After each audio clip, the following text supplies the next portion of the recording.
हमारे महादेव भी बाल रूप के ही सेवक हैं।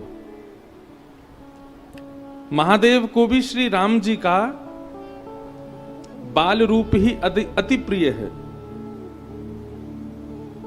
आज कल रात्रि जब अध्ययन कर रहा था तो वहां यह पढ़ने में आया कि स्वयं महादेव भी कहते हैं कि हम तो बाल रूप का चिंतन कर रहे हैं। महादेव हमारे ब्रज में एक संत हुए, गौड़िया वैष्णव संत थे। अभी ऋषिकेश में कथा थी तब मैं उनका थोड़ा चरित्र सुनाया था। गौड़िया वैष्णव संत थे। हमारे घर के ठीक बगल में, जहां हमारे घर की बाउंड्री पूरी होती, वहीं से ही भागवत निवास करके एक संतों का स्थान है, वो प्रारंभ होता है।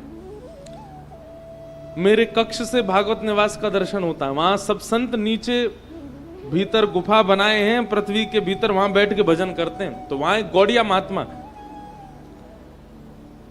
उन नित्य बाल कांड का ही पाठ करते थे। और यदि उनसे कोई मिलने भी आता था तो उसको खाली नहीं बैठने देते थे। तुरंत मानस जी उसके हाथ में पकड़ाते, बोले चलो शुरू हो जाओ, बाल कांड का पाठ करो। तो लोग डर के मारे जाते ही नहीं थे, बोले बाबा पाठ करवाएंगे हमसे।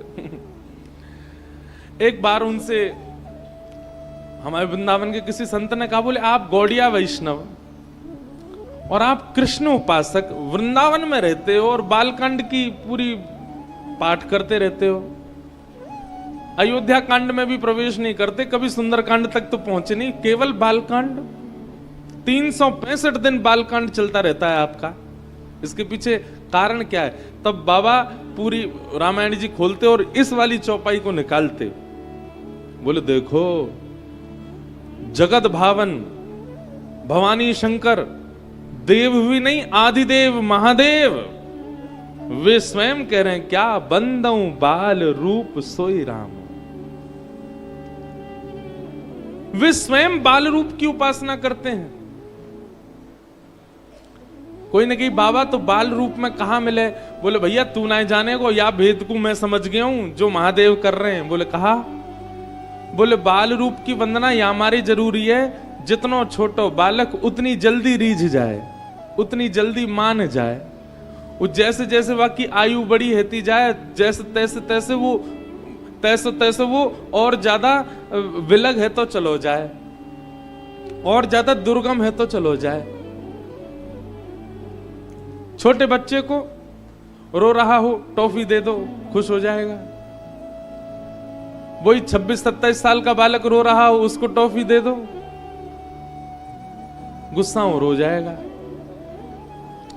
20 साल का बच्चा रो रहा हो, उसको टॉफी दे दो तो वो माता पिता से कहेगा अपमान कर रहे हो मेरा है। लेकिन वही छोटा सा बालक रो रहा हो, उसको टॉफी भी मत दो, उसका रैपर ही दे दो, बस उसी से ही खुश हो जाएगा। तो महादेव के रहस्य को कोई जान नहीं पाया, उन बाबा ने बताया। बोले भैया ये बाल रूप की उपासना इसलिए करते हैं क्योंकि बाल रूप बहुत जल्दी रीझ जाता है। ज्यों ज्यों बड़े होते जाएंगे राम जी, त्यों तो उनको मनाने के लिए और तरीका ढूंढने पड़ेंगे। इसलिए बंदो बाल रूप सोई राम।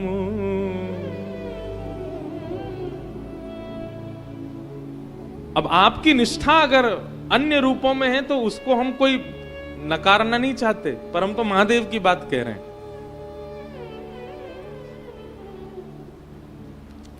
तो इसलिए यहां रामेश्वर भगवान को तो बालकांडी सुना के जाएंगे।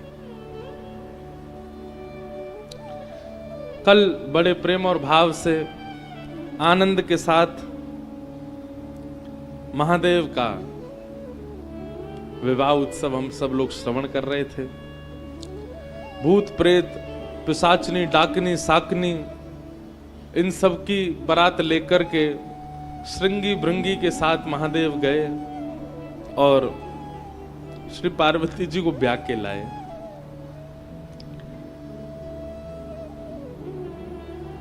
जिस कारण से देवता सब चाहते थे कि महादेव का ब्याह हो, क्यों? इनके बालक के द्वारा ही तारकासुर मारा जाएगा। कार्तिकेय भगवान का प्रादुर्भाव हुआ और उन्हीं के माध्यम से उस दैत्य का वध हुआ।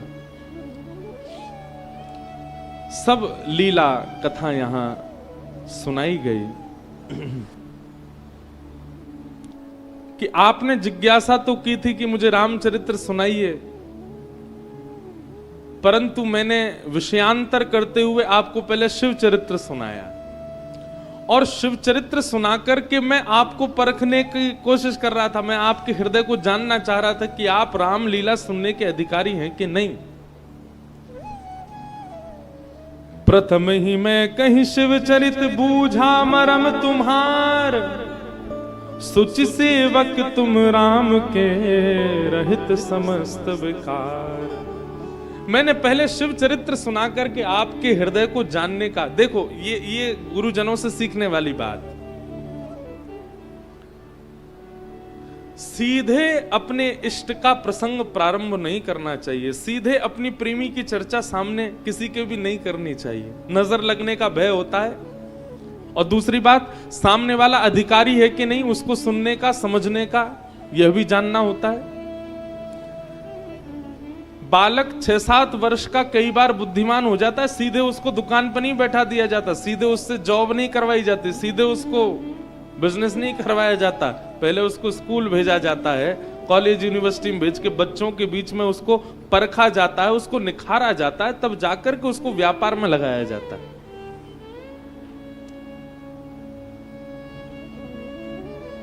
अपने इष्ट की चर्चा या समाज संसार व्यवहार में भी अपने प्रेमी की चर्चा सबके सामने प्रकट नहीं करनी चाहिए। पहले परख लीजिए कि वो अधिकारी है कि नहीं। याज्ञवल्क्य मुनि कहते हैं, मैंने महादेव का चरित्र सुनाकर के आपके मर्म को समझ लिया।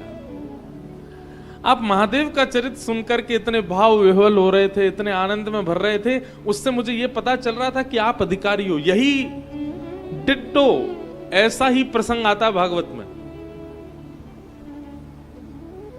परीक्षित को 7 दिन में मरने का श्राप लगा और 4 दिन तक श्री सुखदेव जी महाराज अन्य राजाओं की कथा सुनाते गए, और 4 दिन बाद जब राम कथा सुनाई, राम कथा सुनाने के बाद जैसे ही चंद्रवंश में कृष्ण अवतरण होने लगा, 2 श्लोकों में संपूर्ण कृष्ण लीला सुना दी। गोकुल में जन्म हुआ, वृंदावन में लीला करी, मथुरा के कंस को मारा, द्वारिका जाके विवाह किए, महाभारत युद्ध कराया, आदि आदि भगवान अपनी लीला पूरी करके चले गए। तब 10वां स्कंद प्रारंभ होता है और वहां श्री परीक्षित जी महाराज चरणों में निवेदन करते हुए कहते हैं, कथितो वंश विस्तारो भवता सौम सूर्ययो राज्ञाम चोभय वंश्यानाम चरितम परमाद्भुतम। महाराज, आपसे मेरी प्रार्थना है कि आप जिनकी कथा सुनने के लिए मैं 4 दिन से भूख प्यास पर विजय प्राप्त करके बैठा हूं, उनकी कथा इतनी सूक्ष्म मत सुनाओ, विस्तार से सुनाओ।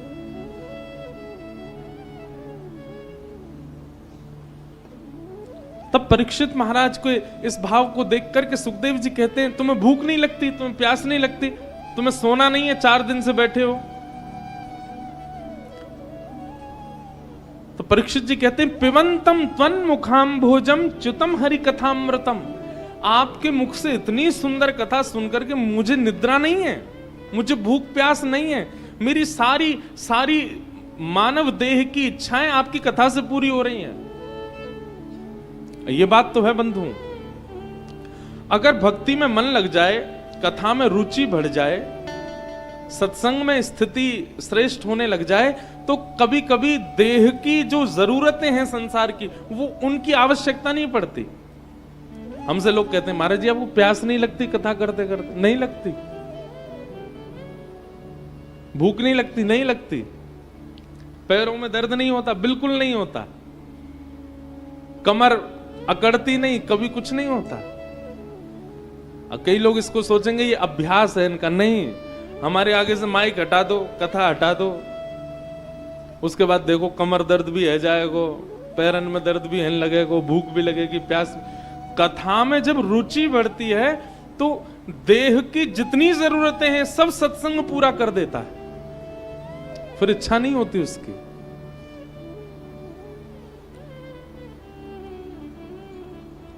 हमसे एक बात यदि आप पूछें तो हम स्पष्ट कर दें, भगवत प्राप्ति के लिए तप बहुत आवश्यक है? नहीं।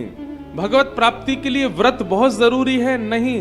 भगवत प्राप्ति के लिए नाम जप, संध्या वंदन, त्रिकाल संध्या, बहुत शुद्ध अवस्था, ये सब बहुत आवश्यक है? बिल्कुल नहीं। भगवत प्राप्ति के लिए तीर्थों में भ्रमण करना बहुत जरूरी है? बिल्कुल भी नहीं। भगवत प्राप्ति के लिए फिर आवश्यक क्या है? भगवत प्राप्ति के लिए एक वस्तु आवश्यक है और उस वस्तु का नाम है उत्सुकता। उत्सुकता मतलब किसी वस्तु को प्राप्त करने के लिए आप बहुत उत्साहित हैं। उत्साह, उत्सुकता, यह सबसे ज्यादा आवश्यक है। और क्षमा कीजिए, उत्सुकता, उत्साह आपके जीवन में नहीं है, बाकी सब कुछ है, भगवत प्राप्ति नहीं हो पाएगी।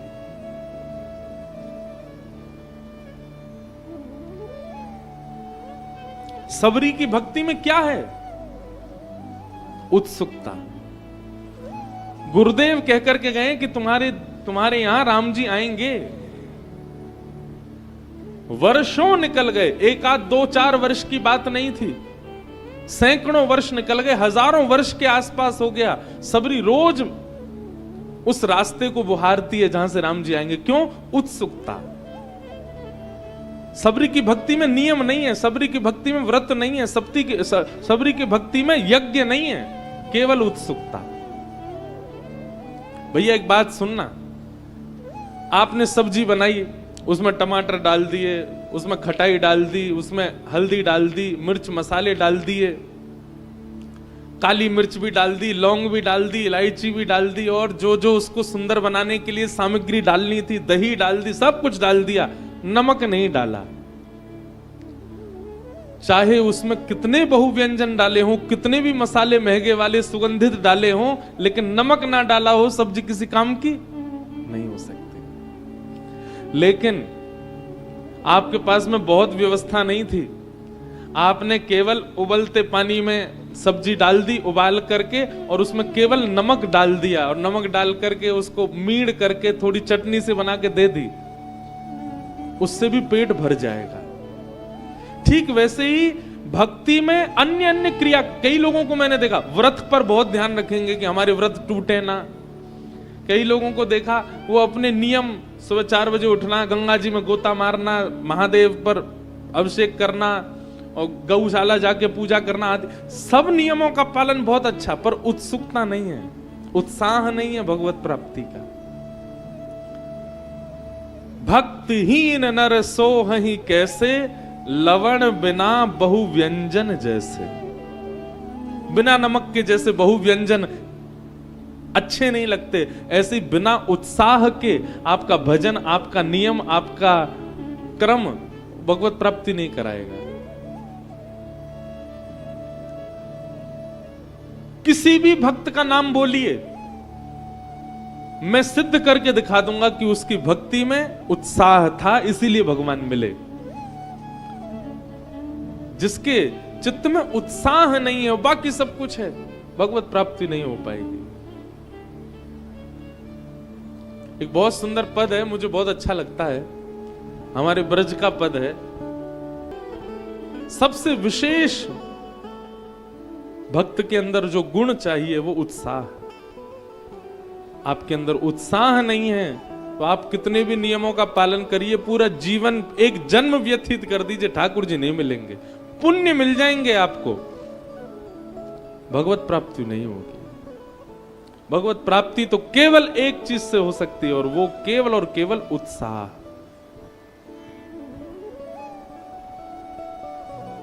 उत्साह बहुत जरूरी है। याज्ञवल्क्य जी भरद्वाज ऋषि से कहते हैं कि तुम्हारा उत्साह मैं देखना चाह रहा था, इसलिए मैंने पहले विषयांतर करके शिव चरित्र सुनाया, लेकिन अब मैं तुम्हारे उत्साह को जान चुका हूं, तुम्हारा उत्साह मैंने जान लिया, अब मैं तुमको रघुपति की लीला सुनाऊंगा। और कैसे प्रारंभ हो रही है? बोले कैलाश में पर्वत के मध्य में अपनी जटाओं का मुकुट बना करके महादेव बैठे हैं, और श्री महादेव के उस रूप को देख करके पार्वती जी समीप आती हैं और समीप आकर के श्री पार्वती जी महादेव से निवेदन करती हैं कि हे भगवान,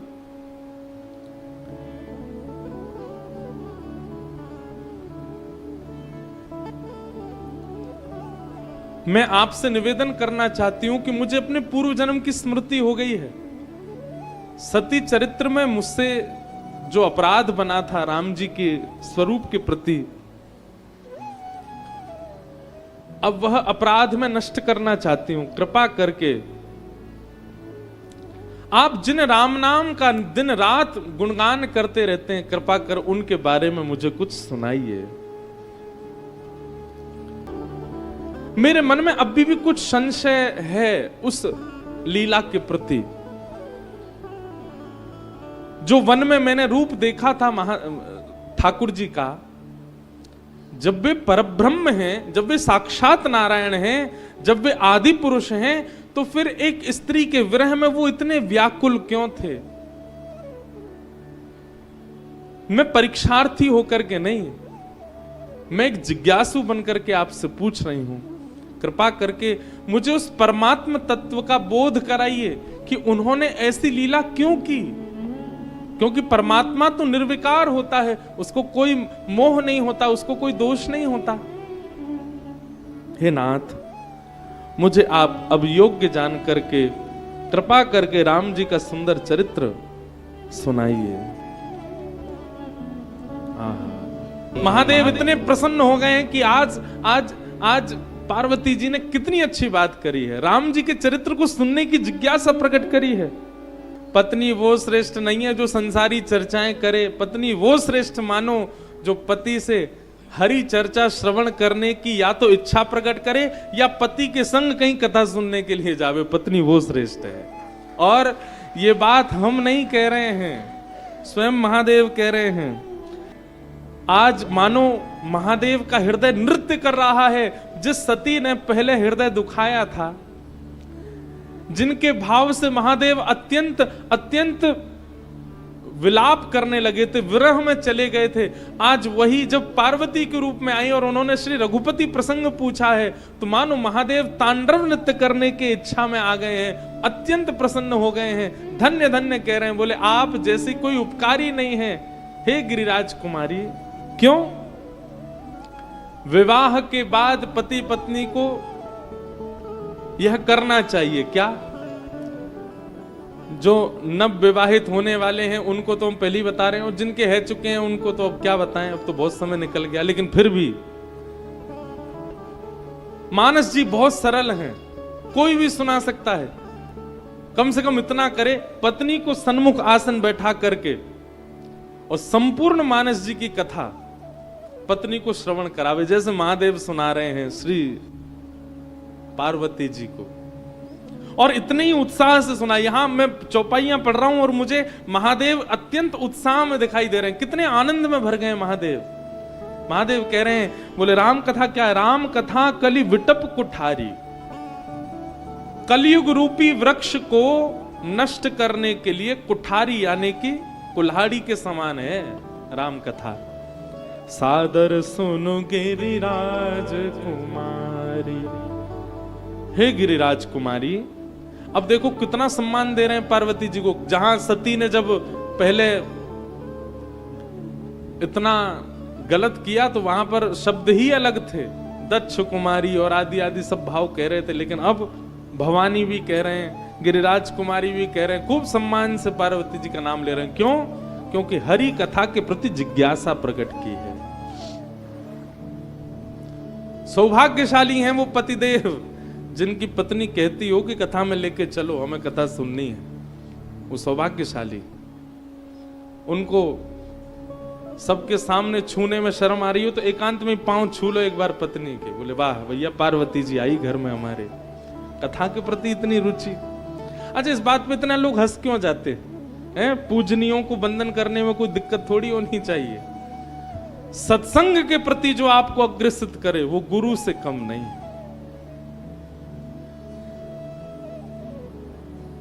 और हम एक बहुत अच्छी युक्ति बता रहे हैं। आजकल विवाह टिक नहीं रहे लोगों के, अगर चाहते हैं कि विवाह टिके तो ब्याह के बाद कुछ दिनों के लिए, भले ही 9 दिनों के लिए कहीं तीर्थ में जाइए और वहां तीर्थ में दोनों ब्रह्मचर्य का पालन करते हुए मानस जी का पाठ एक दूसरे को सुनाइए। आपका विवाह टिक क्या, बिल्कुल बिल्कुल महाराज जैसे उमा पार्वती, ये दोनों, इन दोनों की आराधना भागवत में बताई गई है कि अगर किसी पति पत्नी के विवाद समाप्त ना होते हो तो वो उमा पार्वती के दोनों के युगल चरणारविंदों को प्रणाम करे। ये दोनों उसके युगल संबंध को दीर्घ काल तक बरकरार रखवाते हैं। उमा पार्वती, पार्वती जी और महादेव। यदि कोई मानस जी का पाठ सुने सुनावे 9 दिन के लिए, बस ब्याह से घर से एकांत दूर फोन स्विच ऑफ करके चले जाओ, मानस जी का पाठ करो, कथा सुनाओ एक दूसरे को, महादेव पार्वती की कृपा होगी, आपका संबंध दीर्घ काल तक चलेगा। महादेव कहते हैं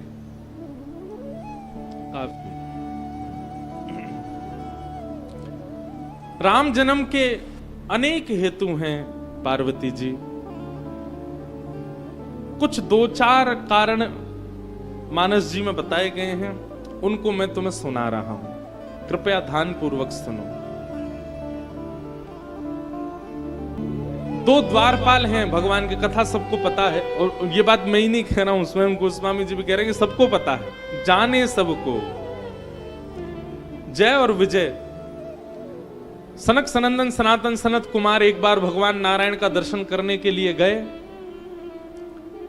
लेकिन जय विजय द्वारपालों ने, भगवान विश्राम में हैं और सनत कुमार बाल रूप में थे तो उनको छोटा बालक जान करके रोक दिया, और तभी सनत कुमारों ने श्राप दे दिया, बोले भगवान के द्वारपाल होके तुमको पता नहीं है किससे किस प्रकार व्यवहार करना चाहिए, ये राक्षसों जैसा तुम्हारा व्यवहार है, हम श्राप देते हैं तुम राक्षस बनो।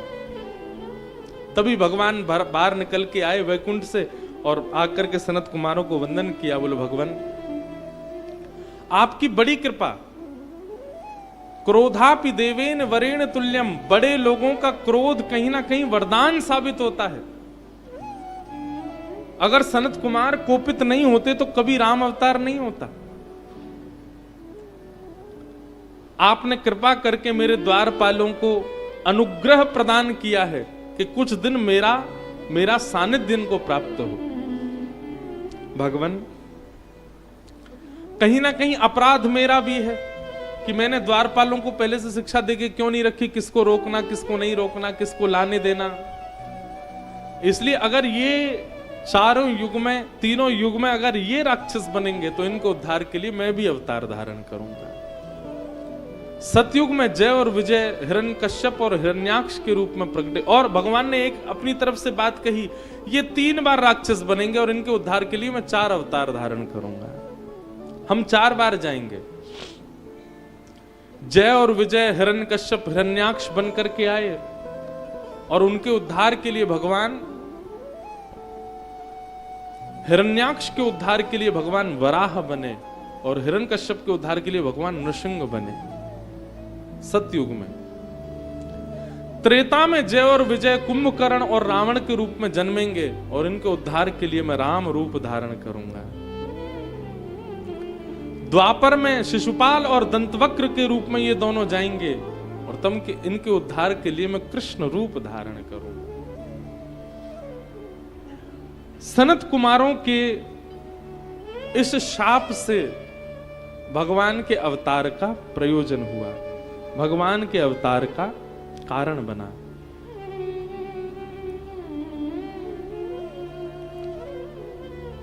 फिर एक कथा जलंधर की सुनाई गई जहां भगवान ने उसके उद्धार के लिए भी राम रूप धारण किया, और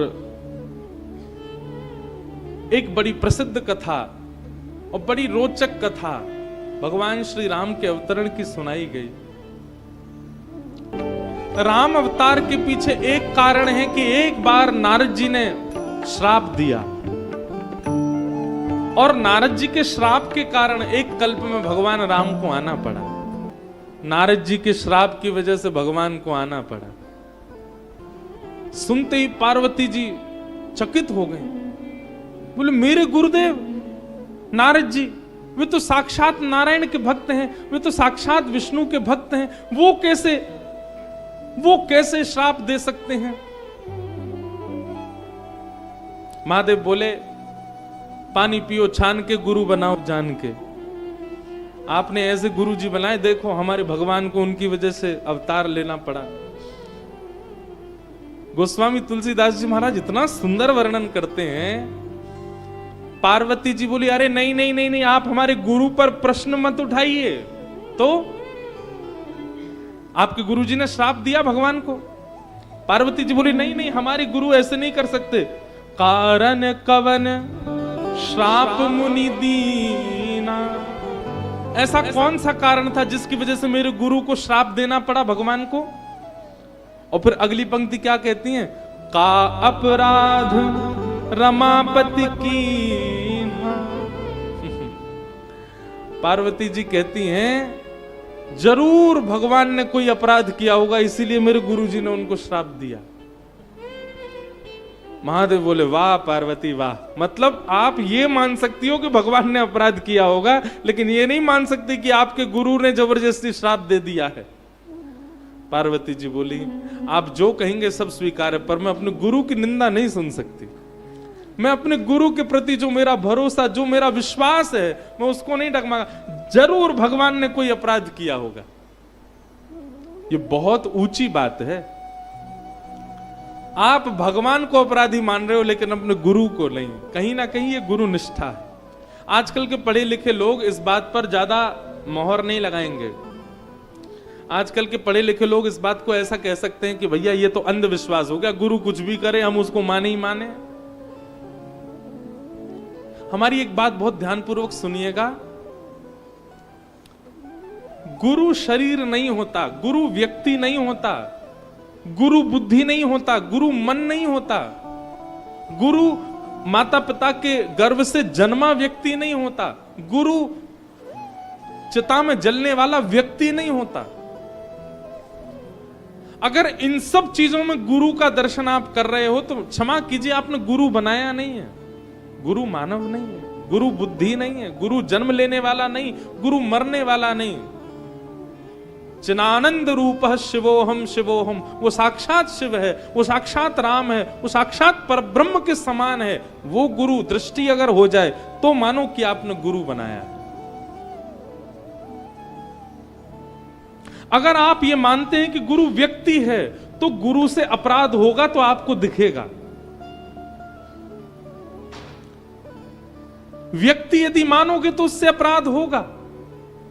व्यक्ति यदि मानोगे तो उसका जन्म होगा, उसका मरण होगा, उससे सब क्रिया होंगी, पर वो व्यक्ति नहीं है। भगवान श्री कृष्ण ने रास विहार किया, लेकिन क्योंकि हम उनको भगवान रूप में देखते हैं और क्योंकि वे भगवान हैं, इसलिए हमें वहां दोष ना दिख करके वो काम विजय लीला दिखाई देती है। आप श्री कृष्ण को मानवी मान करके उनकी संपूर्ण लीला का दर्शन करोगे, आपको दोष दिखेगा लीला में, पर वो मानव नहीं है, वो परब्रह्म है। ठीक वैसे ही अब हम ये बात कह तो देते हैं, पर कहीं ना कहीं हमको सावधान भी करना पड़ता है कि आजकल गुरु किसको बनाना चाहिए यह भी हम नहीं समझ पाते हैं। उसके लिए पहले सत्संग बहुत कीजिए, खूब कथाएं सुनिए। कथा अतीत में जब जीवन में आएगी तो अपने आप विवेक बुद्धि जागृत होगी और अपने आप दिख जाएगा गुरु कौन है, किसके प्रति आपकी निष्ठा है। कहीं आप प्रभावशाली को तो गुरु नहीं बना रहे। प्रभावशाली गुरु नहीं होना चाहिए, स्वभावशाली गुरु होना चाहिए।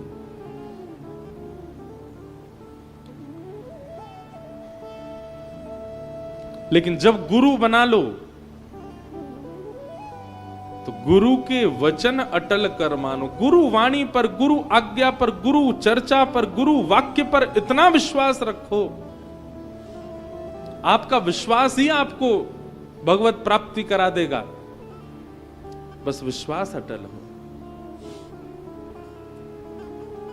का अपराध रमा पति की ना कारण कवन श्राप मुनि दी। भगवान ने ऐसा कौन सा अपराध किया महादेव जिसकी वजह से मेरे गुरु को उनको श्राप देना पड़ा?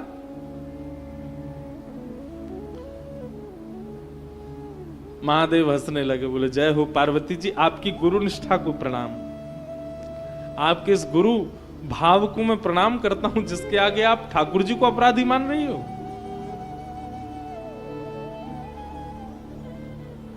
बोले भी हंसी महेश तब ज्ञानी मूढ़ न कोई, जैसी जस रघुपति करही जब सो तस तो ही छन होई।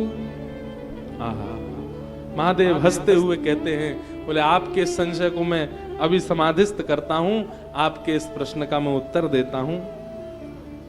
एक बार की बात है, क्या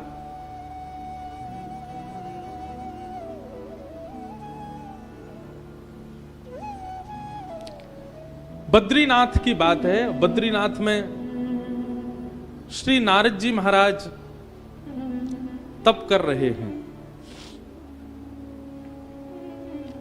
और आप जब तप कर रहे थे तभी वहां कामदेव का आगमन हो गया।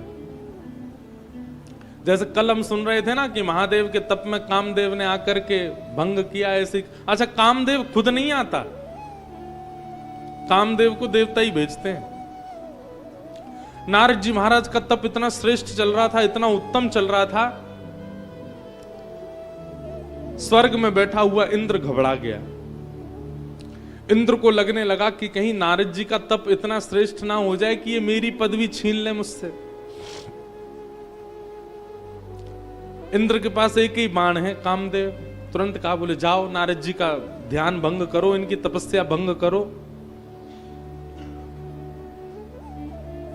एक बात तो सिद्ध हो जाती है बंधुओं कि हमारा चाहे जितना भी भजन हो, जितनी भी कथा श्रवण हो, कितना भी हमारा तप पुण्य क्यों ना हो, काम का उद्दीपन हो रहा है चित्त में, तो यह समझ लीजिए कि आपके पुण्य घट गए हैं, आपका तप नष्ट हो रहा है, आपका व्रत खत्म हो रहा है। जितनी बार काम का उद्दीपन हो और वे वजह उद्दीपन हो, पुण्य नाशक भजन नाशक है काम।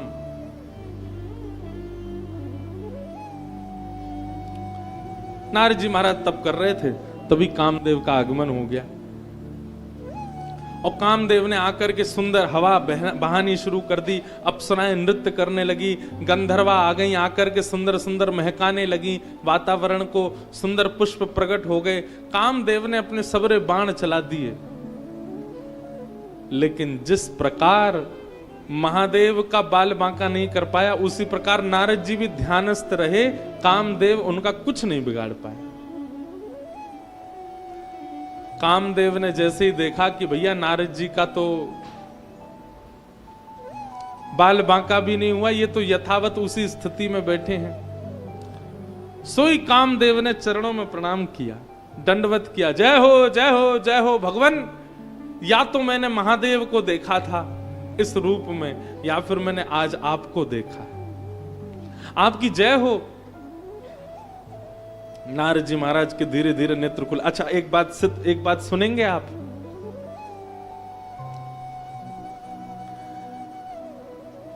कई बार आपके भजन में काम विघ्न नहीं डाल पाता, पर सम्मान विघ्न डाल देता है।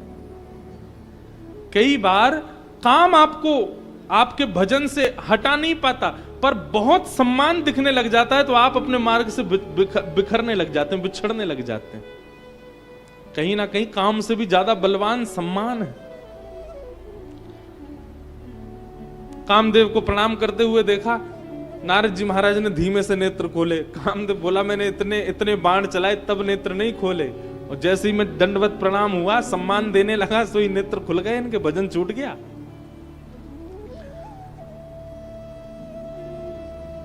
कामदेव बोला, मुझे क्षमा कर दीजिए, आपके भजन में मैंने विघ्न डाला, आप मुझे शाप मत दीजिएगा, आप मुझ पर नाराज मत होइएगा। एक बात सीखने की, कई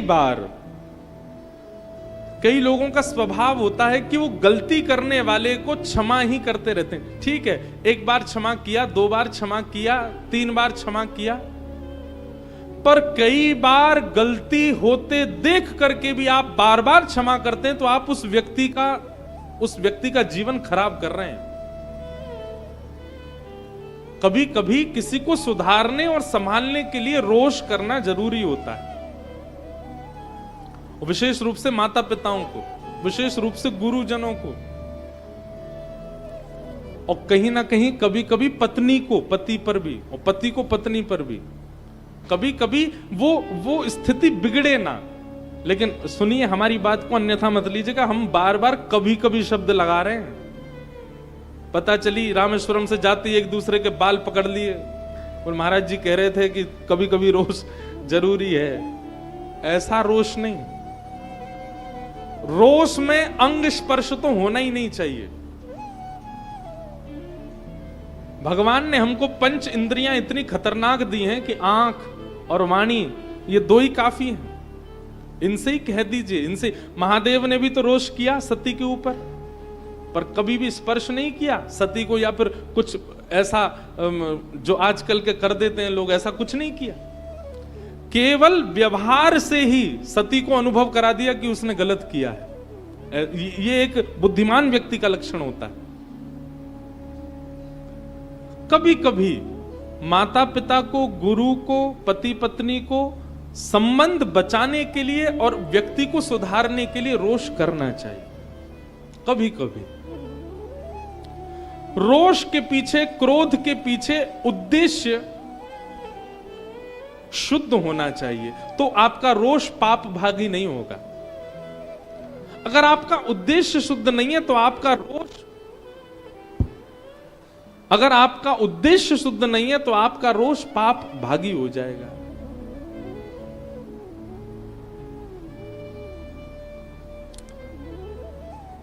कामदेव क्षमा मांगने लगा, मुझसे गलती हो गई, मैंने आपके तप में भंग डाला। नारद जी बोले इधर आओ, उसके सिर पे हाथ फिरने, कोई बात नहीं बेटा, चरणों में प्रणाम किया, कामदेव चला गया।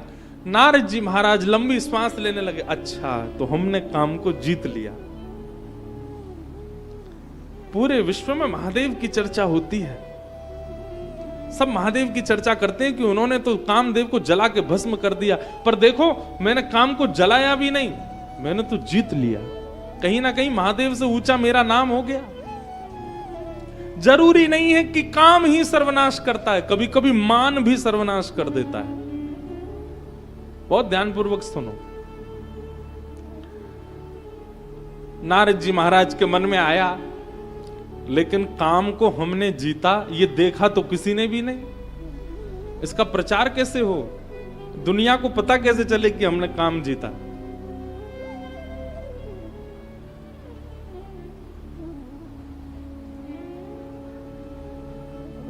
तुरंत नारद जी बोले बद्रीनाथ है यहीं बगल में ही, थोड़ी दूर पर ही कैलाश है, जाके महादेव को हम ही सुना देते हैं। नारद जी महाराज भजन करते भय, कीर्तन करते भय सीधे पहुंचे कैलाश। महादेव ध्यानस्थ बैठे हैं। नारद जी महाराज का आगमन हुआ। जैसे ही नारद जी महाराज पहुंचे, महादेव ने नेत्र को, अरे आइए आइए आइए आइए आइए नारद जी महाराज, मेरे प्रिय हरि और हरि के प्रिय आप, तो आप तो मेरे दुगने प्रिय हो गए। आइए बैठिए, विराजिए। कहां से आना हो रहा है आपका, और आज कैसे इतने दिनों बाद हमारे कैलाश में आगमन। नारद जी बोले अब देखो कई लोग होते हैं, उन्होंने पुण्य किया है, कुछ अच्छा किया, वो बताते कैसे हैं? नहीं नहीं, कैलाश में अभी नहीं आया हूं, मैं तो 1000 वर्षों से यहीं था। भगवान शिव बोले आप 1000 वर्ष से यहीं थे? बोले हाँ, यहीं पास में बद्रीनाथ है ना, वहीं तप कर रहा था मैं। महादेव बोले अच्छा तप कर रहे थे आप? बोले जी तप कर रहा था। तो बोले आपका तप पूर्ण हो गया? बोले तप तो अभी मेरा और चलता 10-5 हजार वर्ष तक, लेकिन वो कामदेव आ गया था, और कामदेव ने आकर के मेरे तपन में विघ्न डालने का प्रयास किया। महादेव बोले फिर क्या हुआ? बोले कुछ नहीं, होना क्या था, जीत लिया मैंने। महादेव समझ गए, बहुत अच्छी बात है, जीत लिया मैंने। अब नारद जी बोले, आपने तो जला दिया था, आपने तो उसको जला करके राख कर दिया था, पर मैंने तो जीत लिया और मारा भी नहीं, जीवित छोड़ दिया। सबका अपना अपना स्वभाव होता है महादेव, अब इसमें मैं और क्या कहूं। महादेव ने तिरछी नजर से नारद जी को देखा और कहा, नारद जी मेरा तो जल चुका है, दोबारा उठेगा नहीं, आपका जीवित घूम रहा है, दोबारा आ सकता है आपके पास। मेरा तो जल के राख हो गया है, पर आपका तो अभी भी जीवित है, सावधान रहिएगा। नहीं नहीं, अब तो हमारा चेला हो गया वो, अब थोड़ी आक्रमण करेगा। महादेव बोले सब ठीक है। महादेव समझ गए कि अब ये प्रचार में लग जाएंगे कि इन्होंने कामदेव को जीत लिया।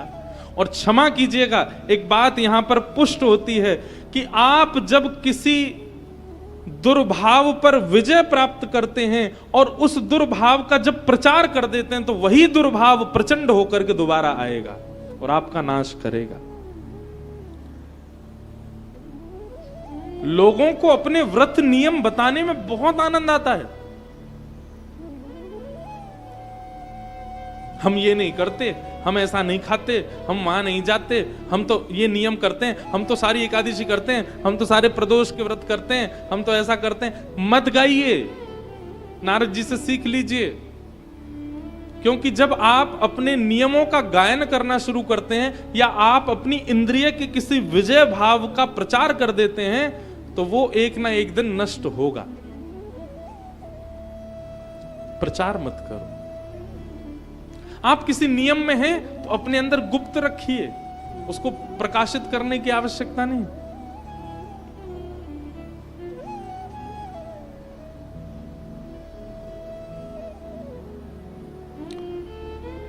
महादेव बोले, बहुत अच्छा नारद जी, आओ कुछ प्रसाद आदि पाया?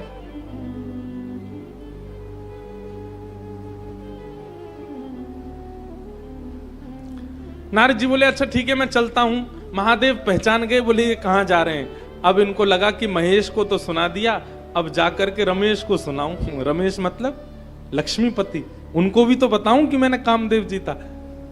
सावधान किया महादेव ने। क्या कितने भोले हैं महादेव। महादेव बोले, नारद जी आपने जो मुझसे बात कही ना यहां आकर के, कामदेव को जीतने वाली और तप वाली बात, ये कभी हरि को मत बताना। उनसे मत जाकर के कहिएगा इस बात को जो मुझसे कही है आपने आकर के।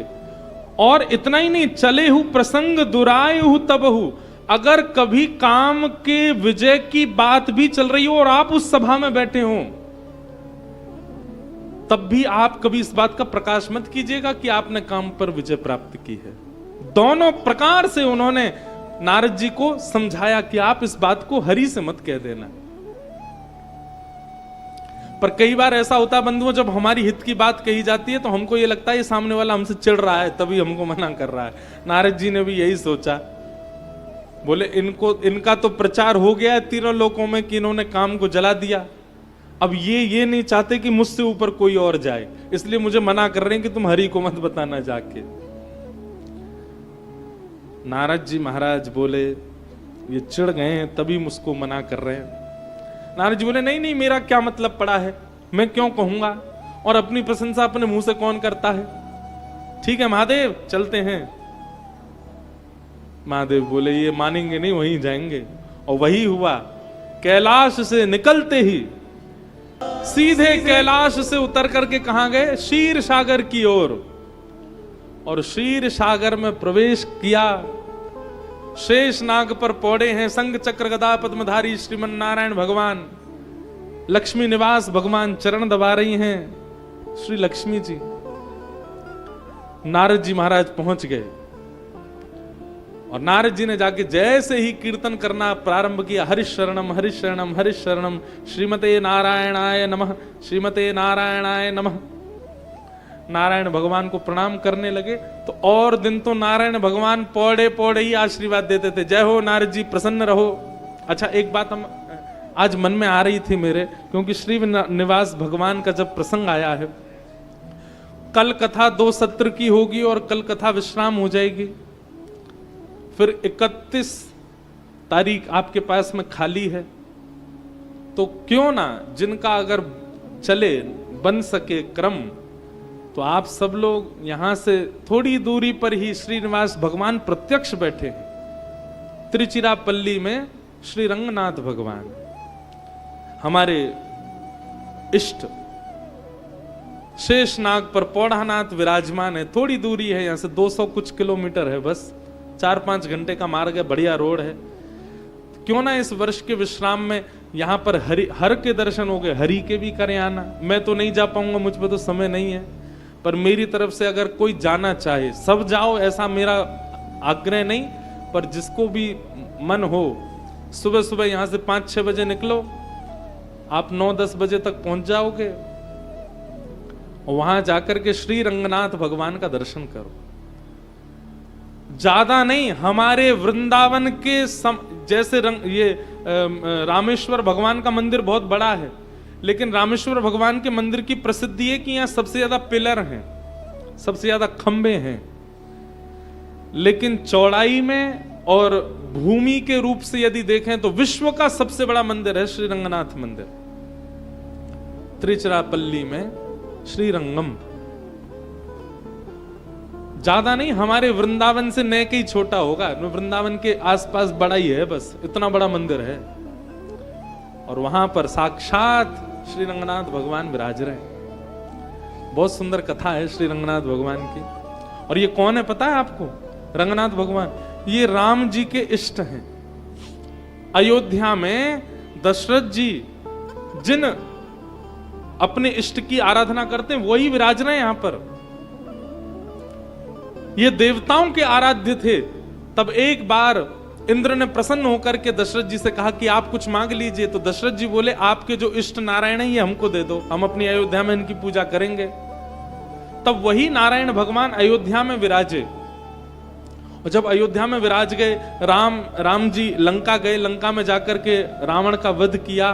तब लंकापति जो नए बने विभीषण, उन्होंने चरणों में प्रणाम करके कहा, बोले भगवान अब आप लंका में ही विराजो, लंका के राजा आप ही बन जाओ, यही निवास करो। भगवान बोले अयोध्या मुझे बहुत प्यारी है, भरत जी मेरा प्रतीक्षा कर रहे हैं, मैं नहीं रुक पाऊंगा। विभीषण बोले मुझे और कुछ नहीं चाहिए, बस आप ही चाहिए। तब भगवान बोले मेरे समान मेरे इष्ट विराजमान हैं अयोध्या में, तुम चलो हम तुमको वो प्रदान कर देंगे, उनको तुम यहां विराजमान कर लो। विभीषण जी अयोध्या से भगवान श्री राम के इष्ट को लेकर के लंका जा रहे थे, तभी कावेरी नदी पड़ी रास्ते में। कावेरी मैया ने एक बार नारायण भगवान से वरदान मांगा कि आप गंगा के तट पर विराज रहे हो, यमुना जी के तट पर विराज रहे हो, नर्मदा के तट पर विराज रहे हो, मेरे तट पर कब विराजोगे? तब भगवान ने कावेरी को वचन दिया था कि एक हम त्रेता में जब राम जी के कुल के इष्ट बन करके आएंगे, तब कोई ऐसी योजना बनेगी, हम दक्षिण आएंगे और तुम्हारे तट पर विराजेंगे। जैसे ही कावेरी के तट से विभीषण जी लंका की ओर जाने लगे, कावेरी अंदर ही अंदर प्रार्थना करने लगे, भगवान ये मेरा ही तट है, रुक जाइए यहां पर। भगवान बोले हम कुछ करते हैं। विभीषण जी कंधा पर रख के ले जा रहे थे, तो भगवान ने विभीषण जी से पहले ही कहा था कि हमको कहीं रखना नहीं, सीधे लंका ही लेके चलना, अगर तुम बीच में कहीं रुके तो हम वहीं रुक जाएंगे। सोई भगवान ने वरुण भगवान से कहा कुछ करो खलबली, और वरुण ने आकर के महाराज विभीषण जी के श्री अंग में ऐसी जल की मात्रा बढ़ाई कि उनको शंका निवृत्त करने की इच्छा हुई, और इतनी तीव्रता से इच्छा होने लगी कि वे रोक ही नहीं पा रहे थे स्वयं को। भगवान साथ में शुद्धता का ध्यान रखना है। तुरंत उन्होंने बिना विचार किए ठाकुर जी को पधरा दिया, निवृत्त होने गए, कावेरी में स्नान करके शुद्ध अवस्था होकर के जैसे ही आए भगवान को उठाने लगे। ठाकुर जी बोले हमने कहा था जहां रखोगे वहीं रहेंगे, अब हम यहीं रहेंगे। विभीषण बहुत रोए, बोले भगवान आप तो लंका चलने के लिए निकले थे, अब आप यहीं रुक गए, अब मैं क्या करूं, मैं प्राण त्याग दूं अपने? बोले भगवान बोले नहीं नहीं चिंता नहीं करो, देखो सुनो हमारी बात। संपूर्ण विश्व में नारायण के जितने भी मंदिर हैं सब शुभमुखी होंगे, लेकिन एकमात्र श्रीरंगम, श्री रंगनाथ मंदिर ऐसा होगा जो दक्षिण मुखी होगा। और दक्षिण मुखी होने का तात्पर्य यह है कि तुम रोज लंका से मेरा दर्शन कर सकते हो और मैं रोज लंका की ओर ही तुमको देखता रहूंगा, तुम्हारी ओर देखता रहूंगा। कावेरी के वर को पूर्ण करने के लिए मुझे यहां रुकना पड़ेगा, पर तुम नित्य मेरा दर्शन करने के लिए आ सकते हो और तुम अपने भवन पर खड़े होकर के वहां से मेरा दर्शन करोगे, वहां से तुमको मैं दिखा करूंगा। इसलिए एकमात्र नारायण भगवान दक्षिण में, श्री रंगम में दक्षिण मुखी होकर के बैठे। विभीषण अपनी लंका से रोज दर्शन करता है और ऐसा कहते हैं कि शायद वो कभी आते भी हैं यहां दर्शन करने के लिए। तो ये आदि नारायण, वैकुंठ के नारायण साक्षात पृथ्वी पर यदि विराज रहे हैं तो वो श्रीरंगम में विराज रहे। और दूसरी बात, रंगनाथ भगवान का जो दर्शन करने जाए उनको हम बता दें, जो गर्भगृह जहां भगवान नारायण विराज रहे हैं शेष शैया पर, वो गर्भगृह किसी मानव ने नहीं बनाया, वो गर्भगृह वैकुंठ से ही आया है। पूरा का पूरा गर्भगृह ही सचल है, वही अयोध्या में था, वही कावेरी के तट पर है, वही देवलोक में था, वही वैकुंठ में था। एक होता है कि भगवान का श्री विग्रह केवल इतना ही है, परंतु वो समस्त जो गर्भगृह है वो पूरा श्री विग्रह से ही जुड़ा हुआ है, वो अलग नहीं है। अद्भुत दर्शन है भगवान का। हमने एक बार दर्शन किए थे तो वहां पर हाथी ठाकुर जी की मंगला करने आते हैं, और जब वो हाथी चिंघाड़ते हैं ना, हाथी की जो आवाज होती है उसमें वो बोलते हैं रंगा रंगा श्री रंगा, भगवान का वंदन करते हैं। ऐसे अद्भुत, यहां से थोड़ी दूर पर ही हरि विराज रहे हैं।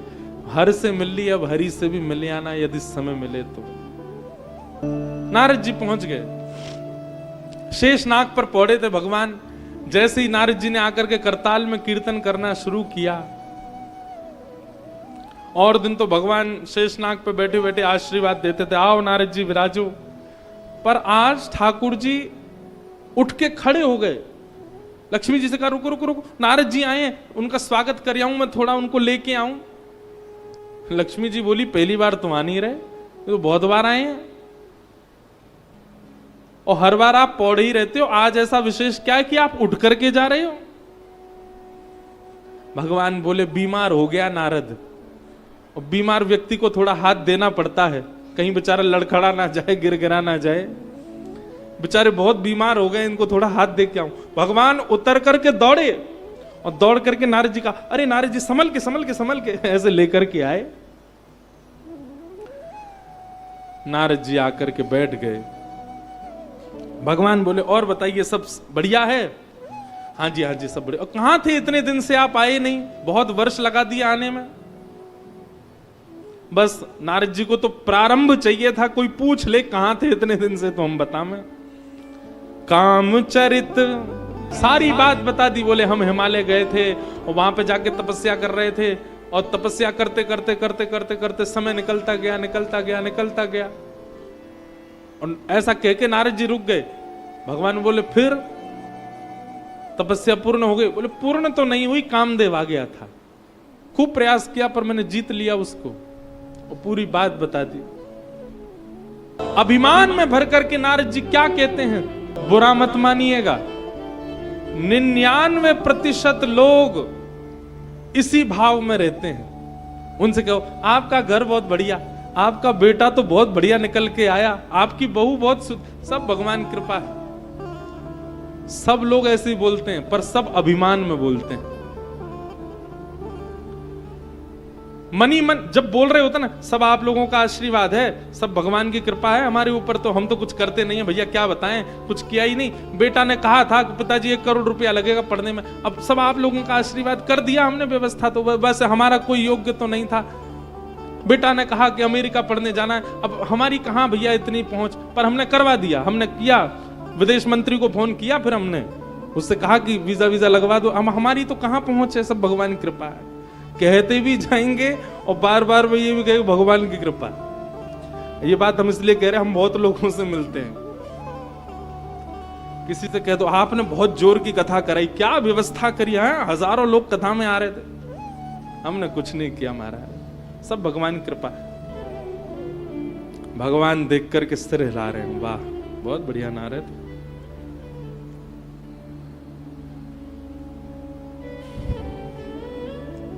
भगवान ने कहा कुछ पाओगे, पेड़ा, लड्डू? नहीं नहीं नहीं नहीं भगवान, अब क्या, जब से काम जीता ना तब से रसना को भी जीत रहा हूं मैं, समस्त इंद्रियों को जीतने का प्रयास कर रहा हूं।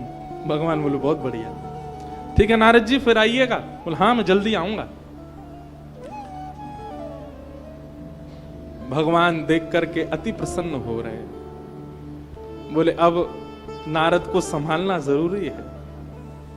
जैसे ही नारद जी क्षीर सागर से निकल करके बाहर आए, भगवान ने अपनी भ्रगुटी टेढ़ी की और जैसे ही भगवान की भ्रगुटी उठी, एक सुंदर श्रीनिवास नगर प्रकट हो गया समुद्र के बाहर। वैकुंठ भी जिसके सामने फीका हो ऐसा एक नगर प्रकट हो गया। और उस नगर को देख करके नारद जी महाराज चकित रह गए। वाह भैया, ऐसा तो वैकुंठ भी नहीं है, जबकि हम वैकुंठ हर बार जाते हैं, हर बार हमको नया लगता, हर बार हमको अपनी ओर आकृष्ट करता, पर ऐसा नगर तो वैकुंठ भी नहीं है। नारद जी महाराज की मुनि भेष को देख करके सब लोगों ने उनको प्रणाम किया। नारद जी बोले कौन सा नगर है? बोले श्रीनिवास नगर है। यहाँ के राजा कौन है? बोले शील निधि राजा हैं यहाँ के, लेके चलो राजा के पास। नारद जी महाराज गए। शील निधि राजा ने अपने आसन से उठ करके नारद जी को प्रणाम किया, आसन प्रदान किया। आइए आइए आइए मुनिवर विराजिए। नारद जी महाराज आकर के बैठ गए। बहुत सुंदर है आपका नगर, बहुत बड़ी कृपा है, बहुत बढ़िया, सब कुछ, सबकी प्रशंसा करने लगे। शील निधि राजा ने सबका परिचय कराया। मैं शील निधि राजा हूं, ये मेरी सभा है, ये मेरे मंत्री, ये मेरे राजा, ये मेरे वो, सबका वंदन कराया। तभी दूर झरोके में उनकी बेटी खड़ी थी, उसका नाम था विश्वमोहिनी। देखो बहुत समझने वाली बात। विश्वमोहिनी तासु कुमारी, श्री विमोह जिस रूप निहारी। जबकि होना तो ऐसा चाहिए था कि शील निधि राजा कहते बेटी संत पधारे हमारे यहां पर, चलो प्रणाम करो, पर ऐसा नहीं कहा। शील निधि राजा क्या कह रहे हैं? नारद जी से कह रहे हैं ये मेरी बेटी है, आप इसको यहीं से आशीर्वाद दे दीजिए। नारद जी ने कहा कहां है बेटी? बोले वो खड़ी। जैसे ही नारद जी ने देखा, एक बार देखते ही महाराज उसका रूप लावण्य, उसके नेत्रों की मटकाहट, उसकी नासिका, उसके कान, उसकी मुस्काहट, उसका रूप देख करके नारद जी तो महाराज देखते ही रह गए। शील निधि राजा बोले मुनिवर, नारद जी के नेत्र अपलक हो गए। मुनिवर, हाँ जी क्या हुआ? बेटी है मेरी, आशीर्वाद दे दीजिए। क्या आशीर्वाद दें? उन्हें जल्दी ब्याह हो इसका, ऐसा आशीर्वाद दे दीजिए। और भगवान आप जरा इसका हाथ देख करके बताएंगे कि इसके होने वाले जो पति होंगे वो कैसे होंगे, इसका भविष्य कैसा होगा? आहा, रूप देख करके तो तनिक काम उत्पन्न हुआ था, लेकिन विश्वमोहिनी ने आकर के जैसे ही अपना हाथ रखा, अच्छा विश्वमोहिनी कोई और थोड़ी है, भगवान की ही भ्रगुटी से निकले सब, माया है भगवान की। विश्वमोहिनी ने जैसे ही अपना हाथ स्पर्श कराया नारद जी से, नारद जी तो तन की सुध बुध सब खो गए, जन कौन से लोक में चले गए। मुनिवर, मुनिवर, नारद जी हाँ क्या हुआ? हाथ देख के बताइए ना, हमारी लाली का भविष्य कैसा, इसका पति कैसा होगा। विश्वमोहिनी के हस्त कमल में साक्षात भगवान इसके पति होंगे, ये स्पष्ट लिख रहा है, परंतु नारद जी उल्टा ही पढ़ रहे हैं। लिखा तो यह है कि जगत नियंता जगदाधार इसके पति होंगे, पर नारद जी कह रहे हैं जिससे इसका ब्याह होगा वो जगतपति बन जाएगा, वो जगदाधार हो जाएगा। हाथ में लिखा तो यह है कि सर्व विजयी जिनको कोई नहीं जीत सकता, ऐसे सर्व विजयी वो इसके पति बनेंगे। पर नारद जी उल्टा पढ़ रहे हैं, जिससे इसका ब्याह होगा वो सर्व विजयी बन जाएगा। काम जब सवार होता है